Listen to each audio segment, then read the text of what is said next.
Boa noite a todos. Boa noite. Minhas irmãs, meus irmãos, meu nome é Felipe Wagner, eu sou vizinho de vocês aqui, venho aqui da Cachoeira do Bom Jesus, do Centro Espírita Irmão Erasto, da Serte.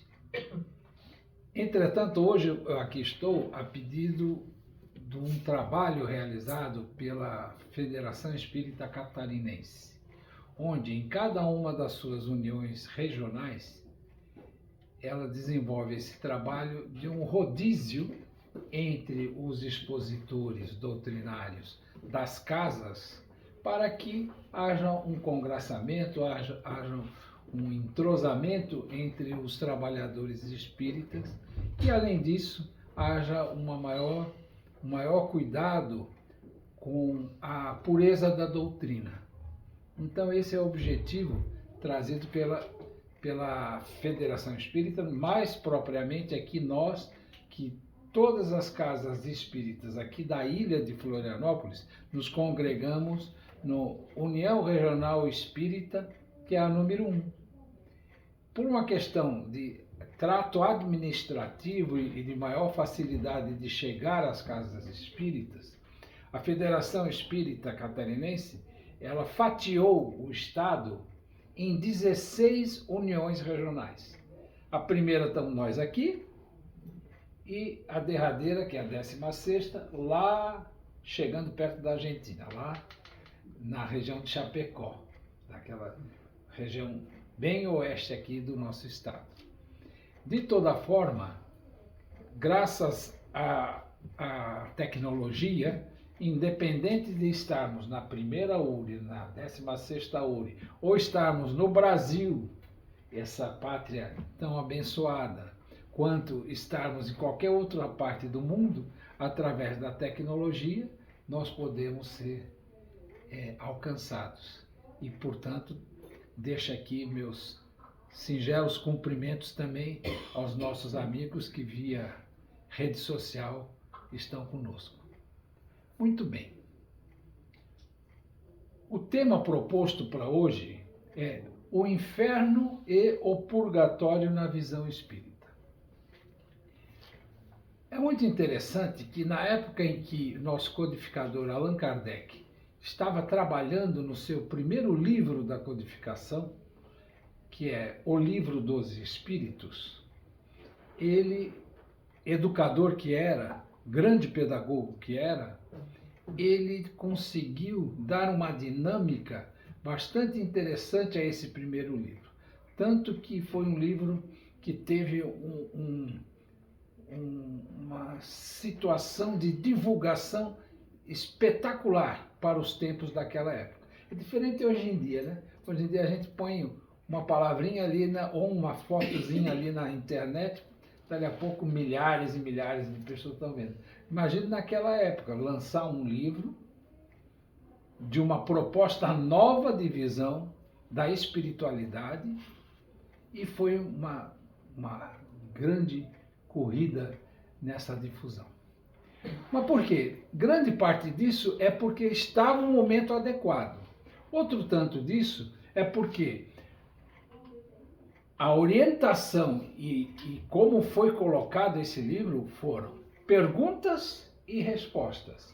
O codificador fazia as perguntas e distribuía para milhares de respostas de milhares de espíritos através de milhares de médiuns espalhados pelo mundo conhecido da época.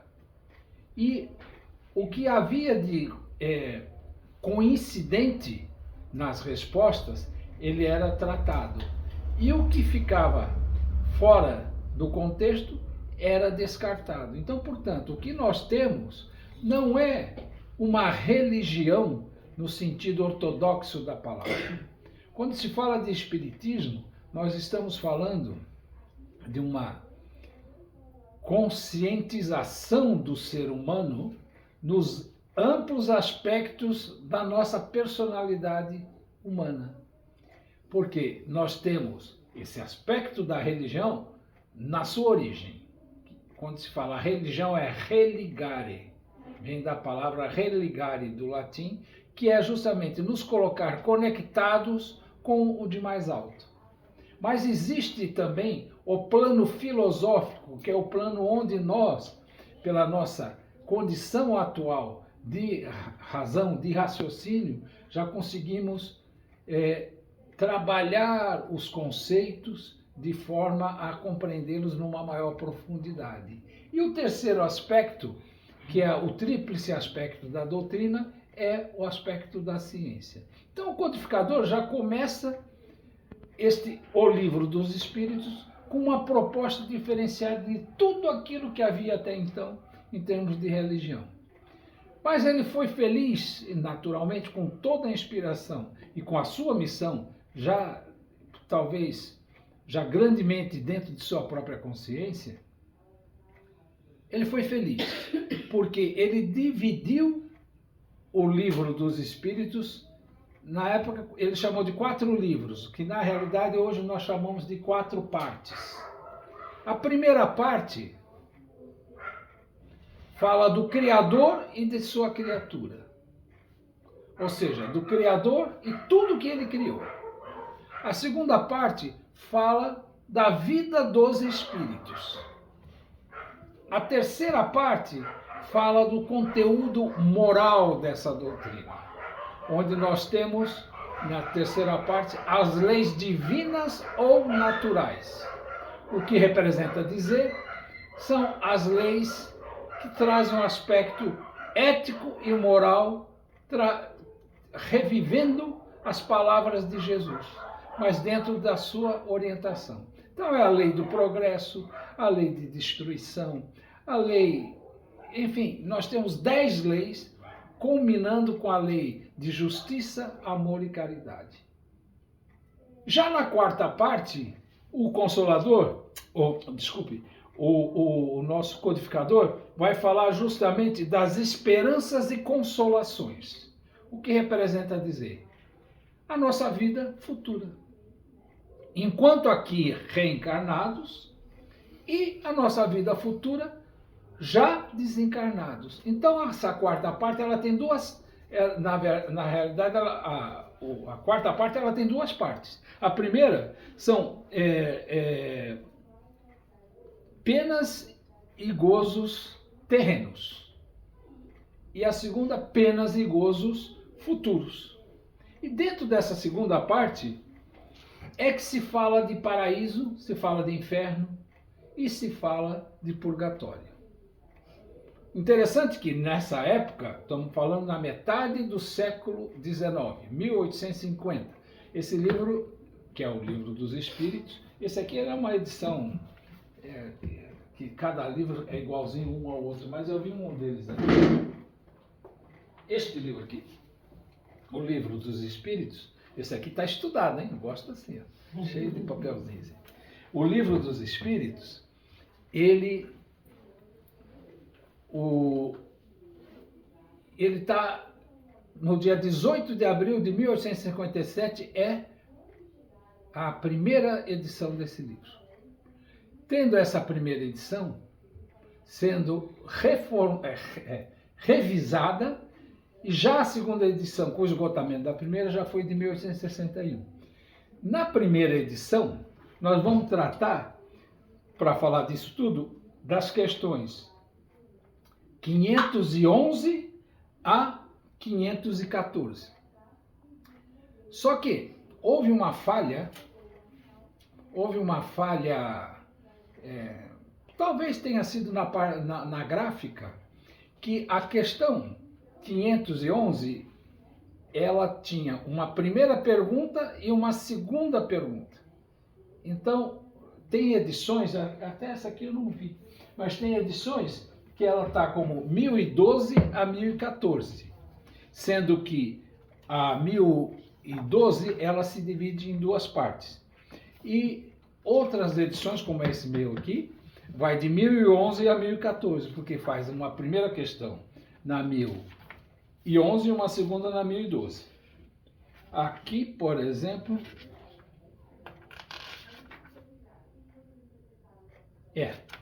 essa aqui está igual a minha. Muito bem. Mas isso aqui é bobagem. Na realidade, o que importa é o conteúdo, né?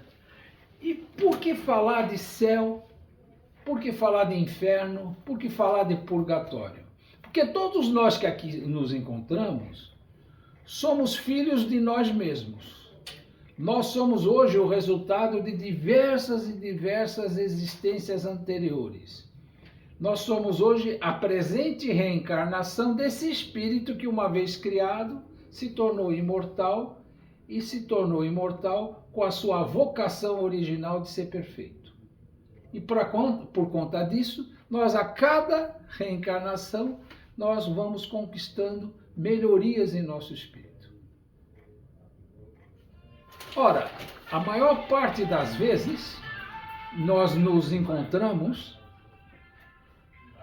digamos, fatalmente, todos nós que reencarnamos diversas vezes no mundo ocidental, nós nos encontramos debaixo de uma religião que trazia essas alegorias de céu, de inferno, de purgatório. Então, aquilo que se chama mensagens atávicas, que são os atavismos que nós temos, que são essas lembranças que ficam firmadas na nossa consciência, sem a gente ter noção exata de como é que ela chegou ali.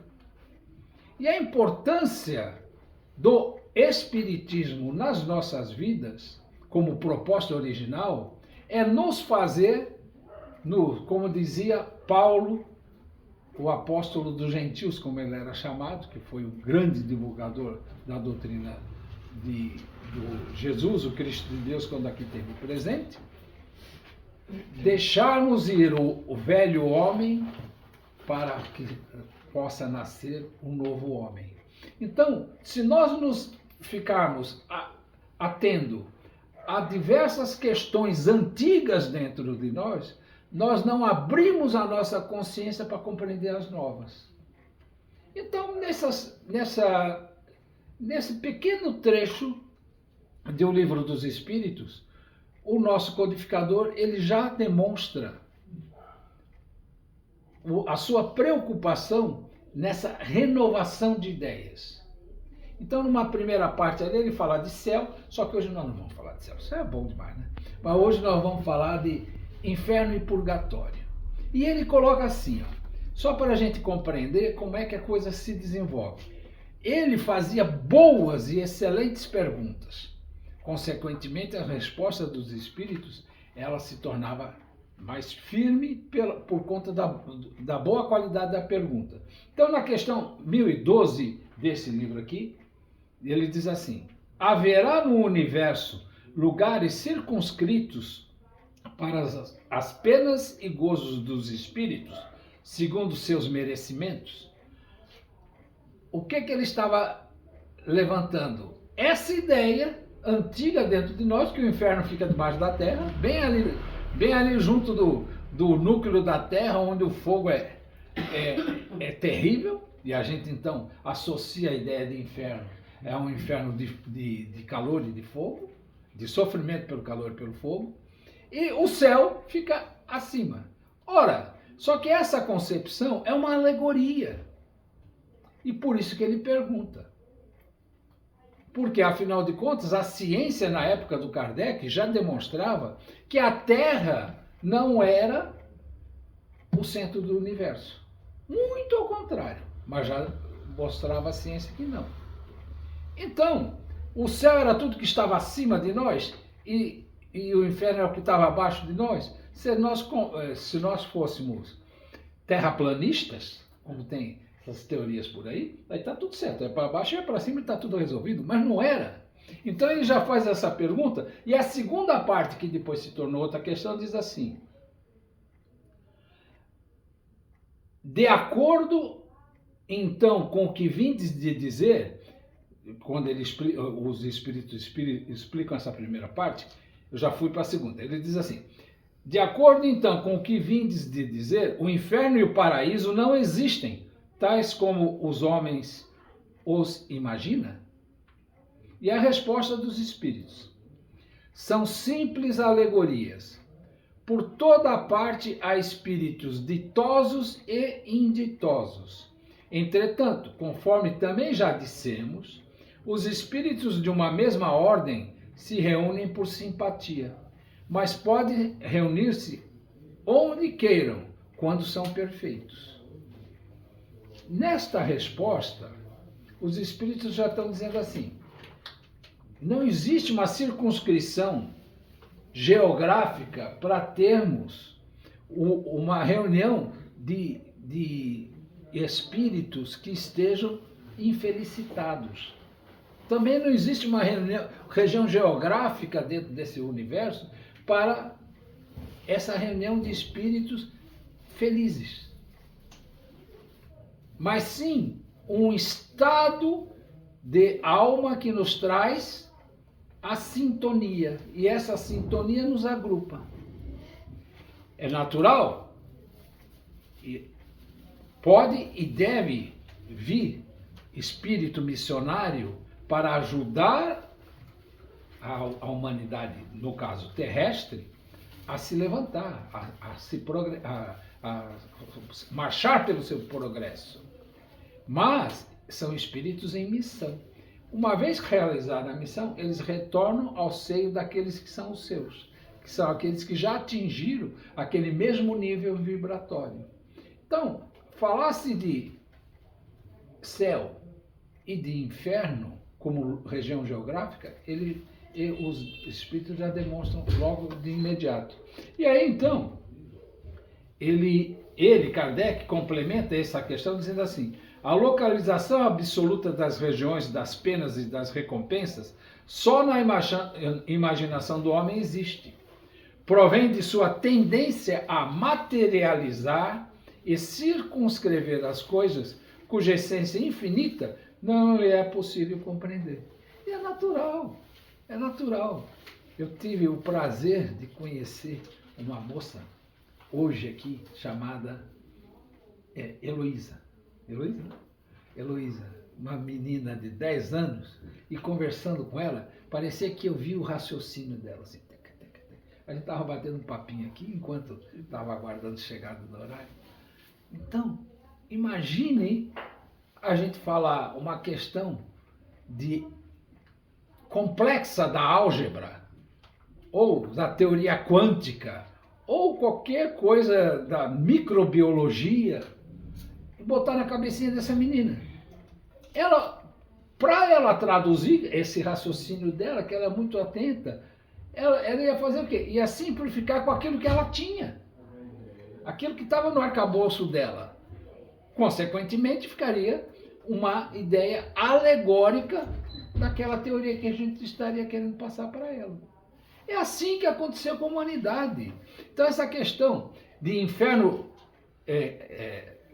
quente e fogoso é materialização de algo que é espiritual. E aí, na questão 1013, ele já pergunta: que se deve entender por purgatório?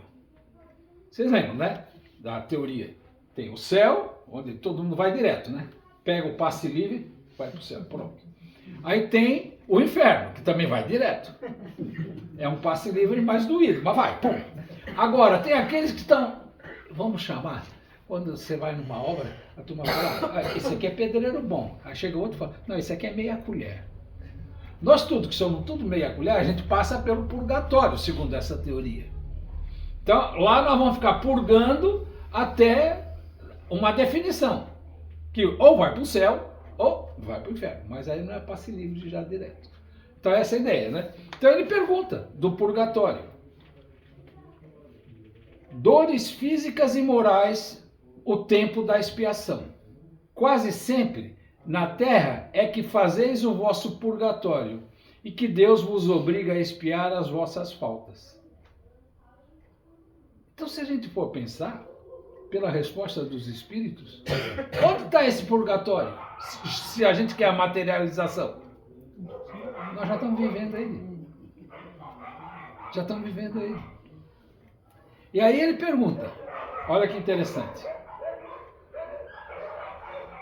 como se explica que espíritos cuja superioridade se revela na linguagem de que usam tenham respondido a pessoas muito sérias a respeito do inferno e do purgatório de conformidade com as ideias correntes.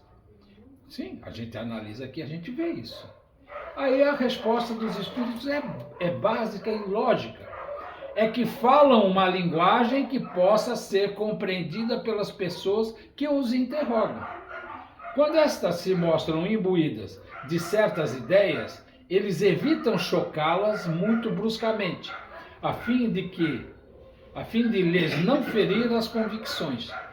Se um espírito dissesse a um muçulmano, sem precauções oratórias, que Maomé não foi profeta, seria muito mal acolhido.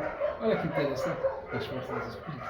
Então, o cuidado desses espíritos que já conquistaram uma condição diferenciada do que a nossa, em termos de sua elevação, em termos de seu trabalho de perfeitude, eles têm zelo conosco, para não ferir as nossas suscetibilidades e devagarinho fazer como o Mestre Jesus, que aqui esteve encarnado, ele falava como?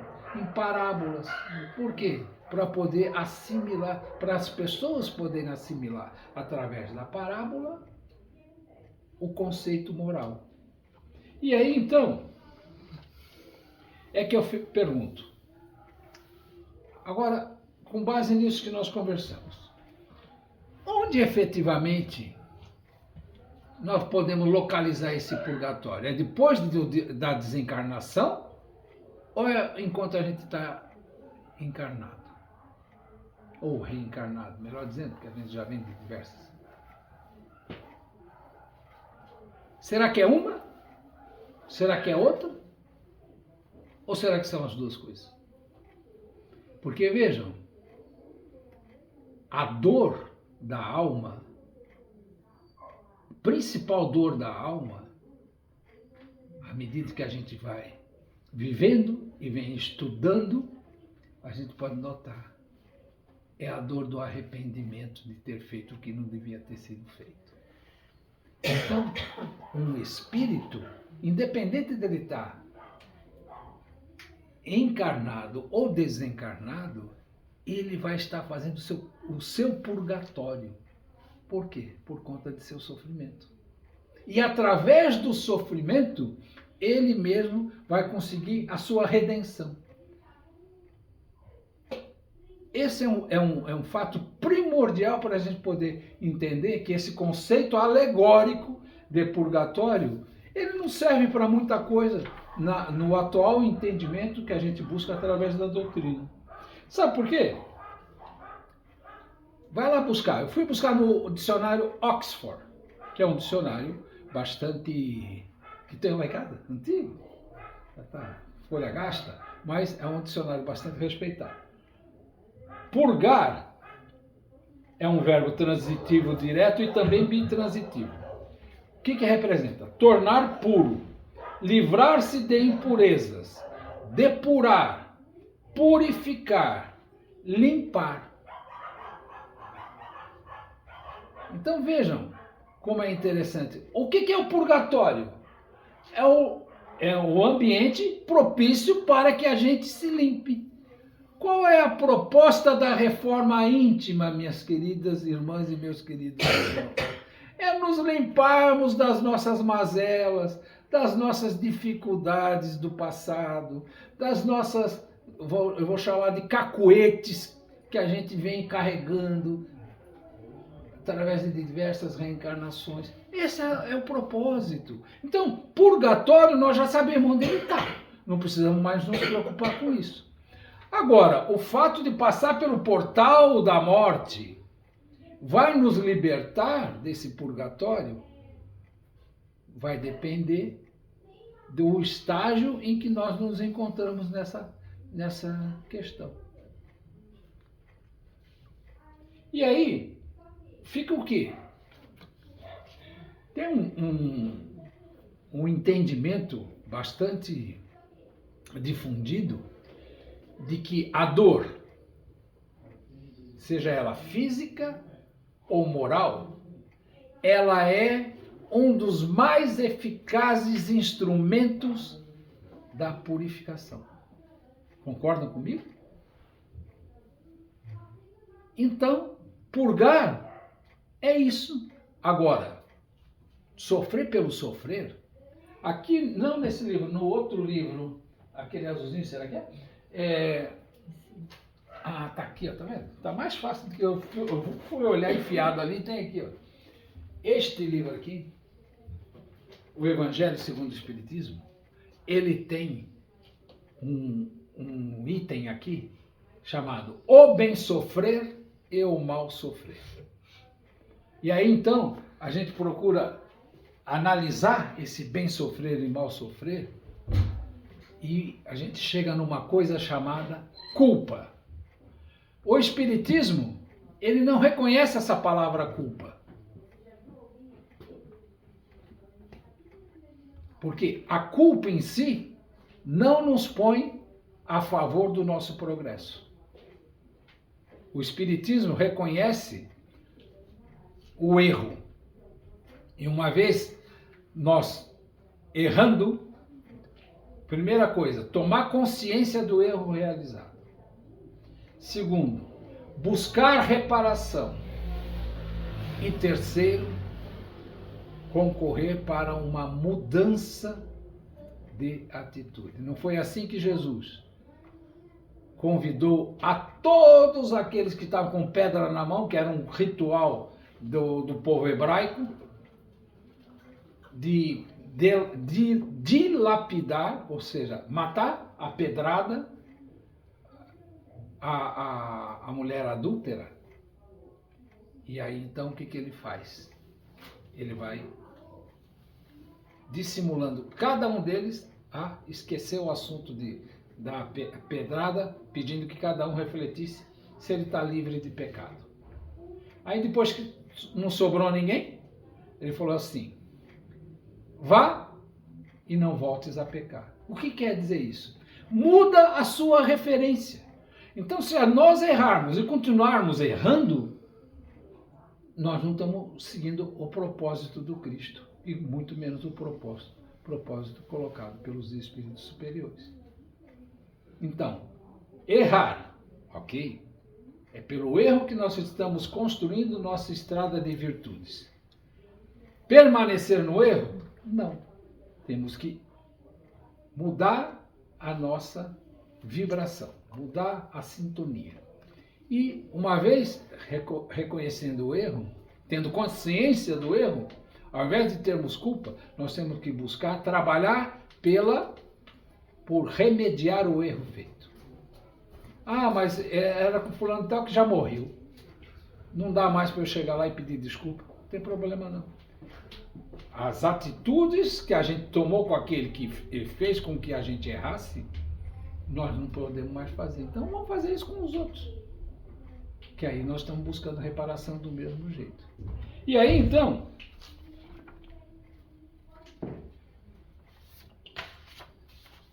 só para construir essa ideia como um todo. Segundo os ensinamentos dos espíritos superiores a Kardec, a reencarnação é uma condição de melhor aprimoramento dos espíritos pelas vicissitudes naturais a que está o espírito sujeito, quando no vaso corporal. Segundo esses mesmos ensinamentos, na escala evolutiva dos orbes habitados, nosso planeta ainda se encontra no estágio de provas e expiações. Em processo de transição planetária, sim, mas ainda provas e expiações. Então, estamos sob o efeito dessa vibração do nosso orbe. Portanto, nós que aqui estamos, nós estamos passando por processos purgatórios. Seja na erraticidade ligada ao planeta, ou seja, reencarnado. Independente de qualquer outra condição de nos fazer elevar a outros orbes mais elevados, ou nos derrocar, nos derrubar para orbes menos evoluídos do que esse nosso estágio.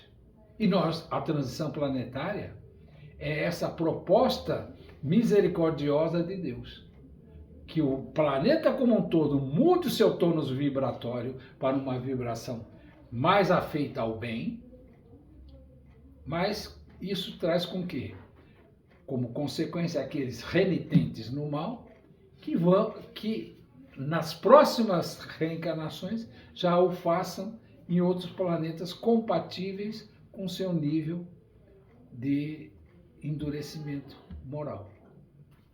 E vamos lá. Segundo ponto, senão eu perco a hora. Inferno, ele existe? Esse conceito de inferno. Então, já que nós já sabemos que dentro da doutrina nós somos reencarnacionistas, ou seja, acreditamos que a presente reencarnação ela é uma das muitas existências que nós, como inteligências individualizadas por Deus, na criação de nós como espíritos com E maiúsculo, nós aqui nos encontramos, a gente vem em processo evolutivo. Então, se a gente acredita nisso, como pode um Deus dito justo, misericordioso e bom permitir que um espírito reencarnado que faça de fato algo bastante grave contra as leis divinas, ele passe a eternidade sofrendo? Essa é a proposta do inferno. A proposta do inferno é isso. Então, quer dizer, por uma reencarnação, talvez um único erro numa única reencarnação, a gente vá, como dizia numa novela dessas aí, arder nos mármores. Como é? Arder no mármore dos infernos. Não era isso? Nossa. Mas até tem sentido essa ideia, porque é uma ideia ligada a Maomé, que também traz uma ideia bastante parecida com esse inferno aí, que foi capturada pela Igreja Católica dos pagãos. Mas até tem sentido, mas não é isso, né? Então, sem remissão através do nosso arrependimento, é complicado. É incompatível com a misericórdia, a justiça e a bondade do Criador. Incompatível. E aí, então, segundo os ensinamentos dos espíritos superiores a Kardec, somos espíritos que, uma vez criados, somos todos motivados ao progresso até os cumes da perfeição. E, para tanto, cada reencarnação nos oportuniza o progresso, jamais o retrocesso, quando muito a estagnação temporária. Segundo esses mesmos ensinamentos, Deus, que é infinitamente misericordioso, justo e bom, trata a todos nós, sua criação, em igual teor. Portanto, é incompatível com a doutrina espírita um inferno eterno, como forma de punição pelos erros de uma reencarnação de um espírito que, pela lei do progresso, irá um dia atingir a perfeição. É incompatível. E aí, o que eu faço com essas ideias todas que eu trago dentro dos meus escaninhos da minha memória? Reforma. A tal da reforma íntima é isso. Vamos reformar. Não dá para a gente botar um pé de sapato novo e outro velho. O pé de sapato novo vai fazer doer os nossos calos. E o velho, muito provavelmente, vai fazer encharcar nossa meia quando a gente pisar como é que chama? Na poça d'água. Não dá. Nós temos que ir para adiante. Essa é a proposta da lei do progresso, é ir adiante. E aí, então, como o essencial dessa conversa não é nem céu, nem inferno. O essencial é o purgatório, que é o estágio que nós precisamos compreender de uma forma mais efetiva. Eu pedi a ajuda de um espírito bem mais evoluído que todos nós. O espírito Emmanuel, através da psicografia de Chico Xavier. E eu peço licença para ler do livro Justiça Divina, o item 57, que diz purgatório. E com isso, fechar o tema da noite, nos dando a esperança real de que um dia seremos luz. Um dia estaremos na condição, como dizia o espírito lírico e poético dos hebreus, na condição de olhar a face de Deus frente a frente. Então ele diz assim: aprendeste a venerar os heróis do passado e suspiras igualmente pelo ensejo de exaltar a virtude. Na senda cristã, rememoras o tempo glorioso dos mártires, invejando-lhes o destino.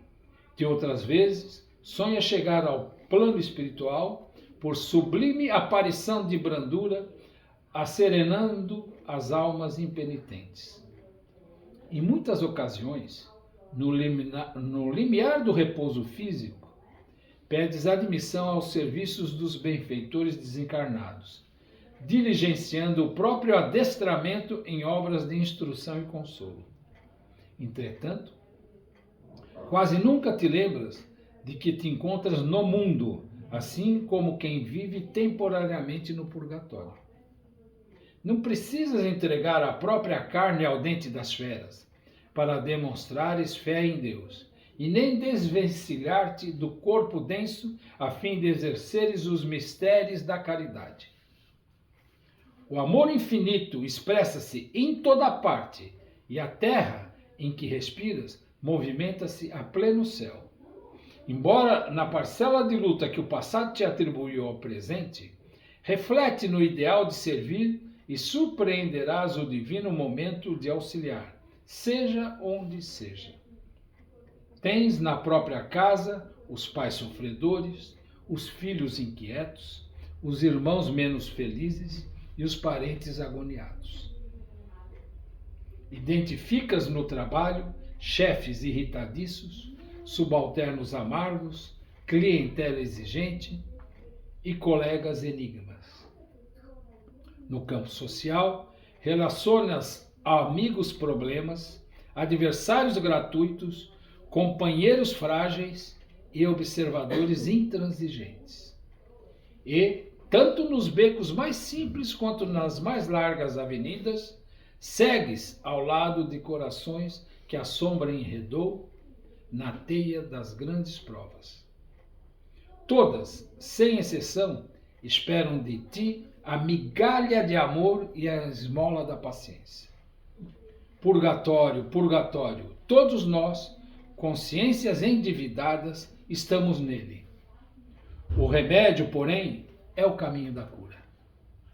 Ajuda aos semelhantes para que os semelhantes te ajudem. Aqueles que nos rodeiam são hoje os grandes necessitados. Amanhã, contudo, é possível que os grandes necessitados sejamos nós. Então, minhas irmãs e meus irmãos,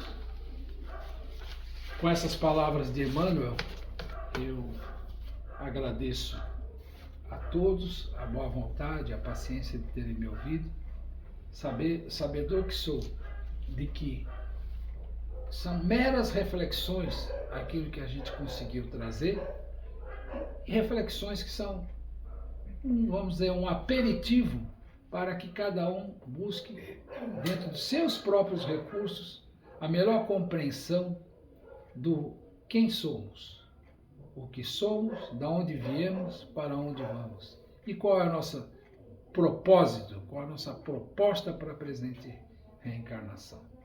E que essa proposta ela esteja para passo com a flâmula original do Espiritismo.